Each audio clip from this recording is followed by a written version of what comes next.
Hello, everyone. Thank you so much for joining me once again right here in Solomon's Temple. My name is Solomon Izangi Shams, and it's so good to be with you. Yeah, please, if you're here and you haven't subscribed, please make sure you subscribe to this YouTube channel right away. Hope you're doing well. Make sure you use the comment section. Please let us know where you're watching from. Let us know how you're doing. And also, importantly, let us know where you're watching from and also your opinion. Thank you so much, everybody, for being here. And everyone who is here, thank you. Oh, Ara. Oh, my brother, all the way from Doha. Yeah, Qatar. Great to have you here, brother. Great to have you here watching from Qatar. You can't wait for the World Cup, isn't it? The World Cup draws is coming up. Is it today or tomorrow? And the World Cup is coming up in November. That's great. Christine is also here. Good afternoon to you also. Yeah, we just went into afternoon now. It's 12 midday in South Africa. So I want to speak about something that is very, very strong right now in South Africa, right? And this has divided opinions. And I think in issues like this, as Christians, we need to take a position, not an emotional position, not a sentimental position, but a position of truth. Because a lot of us do take sentimental, emotional position. Justice has no sentiment. Wrong is wrong, right is right. So those of you guys like Christine, who is watching all the way from South Africa, from Kenya rather, I want to talk about a case that I feel like stealing is a crime, right? Why am I saying stealing is a crime? Let me build a picture for you a little bit just so you can follow. This young lady here was a student at Walter Sisulu University, somewhere in the eastern part of South Africa. So there's this government sort of like bursary loan that students normally get, students that come from poor homes, to help them to pay their fees and maybe to get books and to get groceries and all that. So they get monthly stipend that they pay them, isn't it? And now a lot of South African students that are from backgrounds that are not privileged, they get that. They do get that money. Now, she was supposed to get, I think about, is it 2,000 or 4,000 rand that month, about 2 years ago. And mistakenly, they paid about 14 million rand into her account. That's a lot of money. So that's almost like $1 million into her account. Instead of paying her about what? About $200 or $300, they paid $1 million into her account. 14 million rand. Now she's a student, right? And the money was supposed to go towards her getting food and maybe her groceries and, getting stuff for bathing and all that kind of stuff, right? So it was a mistake that was done. Whoever made that mistake, I don't know them. And the person that made that mistake, obviously, they deserve to be punished. But that's for the authorities to do that. So they paid that money into her account, and she saw that money. And guess what? Instead of reporting that, look, hey guys, you paid so much money into my account, I don't know where this money is coming from. Instead of calling the bank to notify them, or to call the authorities that gave her that money, right? Sorry, guys. Or to call the authorities from NSFAS, that is NSFAS, to notify them that, look, hey guys, you overpaid me too much. She didn't. What did she do? She started spending the money. Just in 2 days, she spent about 70,000.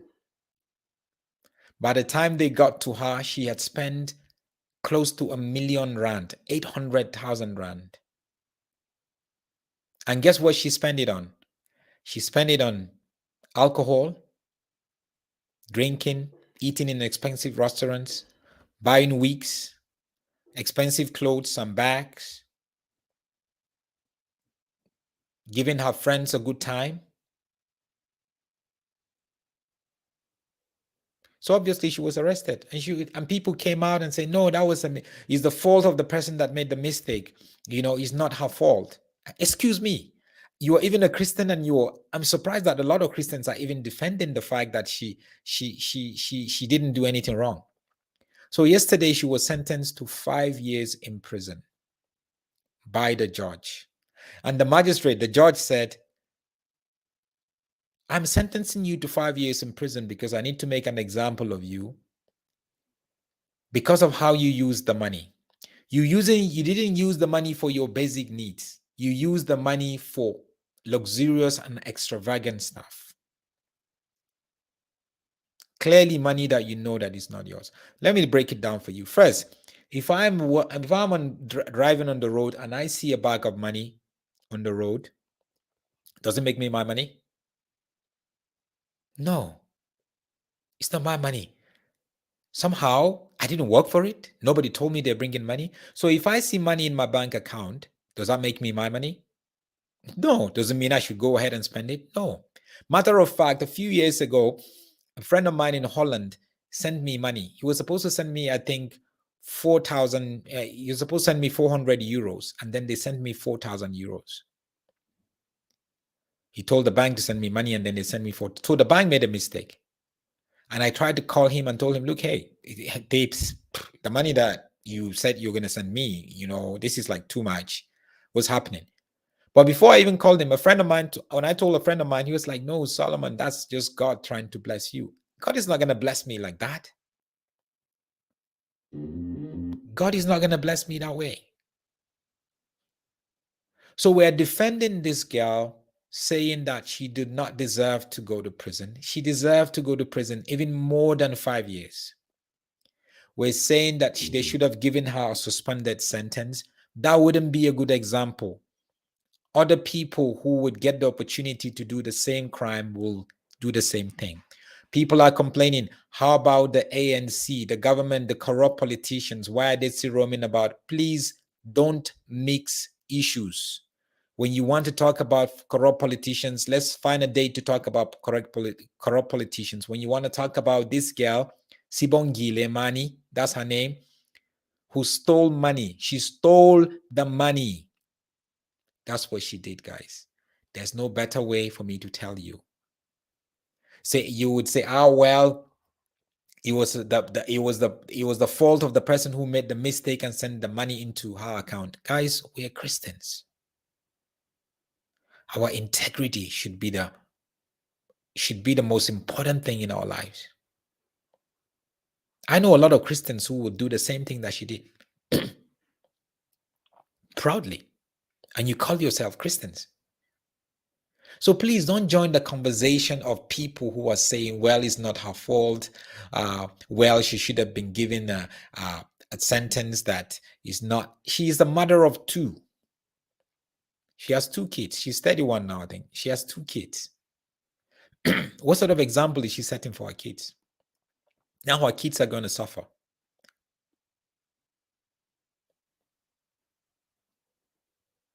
She clearly committed a crime. She stole. When somebody makes a mistake, should I now use the mistake as a way to bless myself? Is that how God would want to bless you? Well, if you call the person and just tell them, look, hey, you made a mistake and you sent me this amount of money, and then the person was like, no, you can keep the money, it's fine. That is a blessing.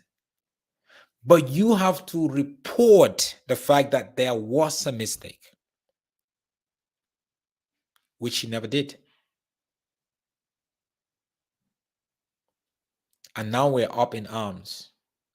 And I like the fact that the court didn't even give her the option of paying back the money. Just go to prison, you do your time, you don't have to pay them. How would she get the money to pay?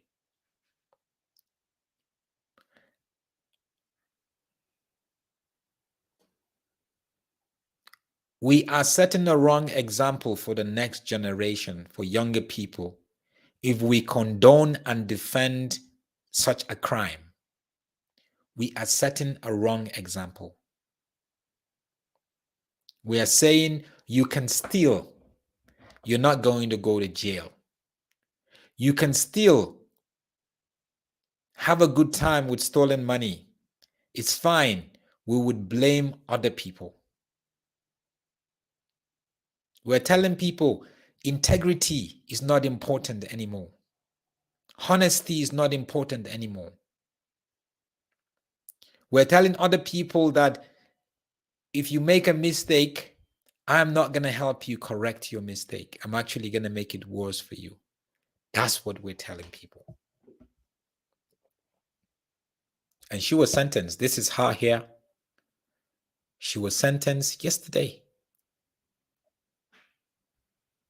And trust me, she deserved to go to prison. I've been to prison myself. I'm glad that I didn't go to prison for theft.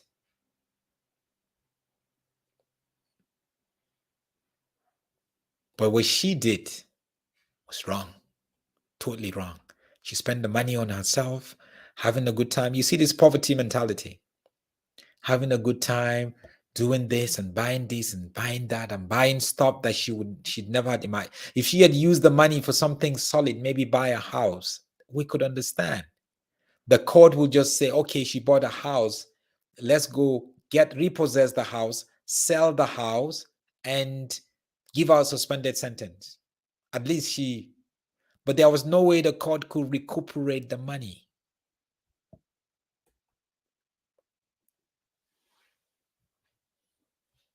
Fenya here is saying she didn't do anything wrong. That girl, if it was you, would you have chowed the whole? I wouldn't spend that.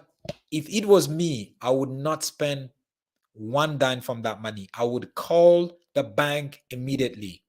I will call NSFAS immediately. That is me. I'm telling you about me. So don't tell me about me.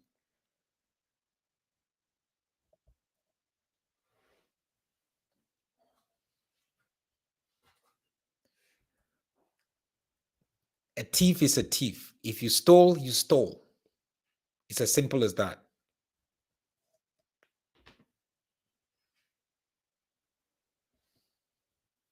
And she can go to prison. At least she's going to be out maybe in 2 years.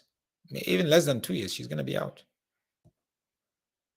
So guys, let's be careful when we see a mistake as a blessing. Let's know when God is blessing us. Let's not bless ourselves and say it is God that is blessing us. Let's not bless ourselves and then face the consequences later. No. Allow God at his own time, in due season, when the time is right, to bless you, and nobody will come to you and say you were wrong, that you stole. Thank you so much, guys. God bless you. Thank you for watching. Please make sure you subscribe.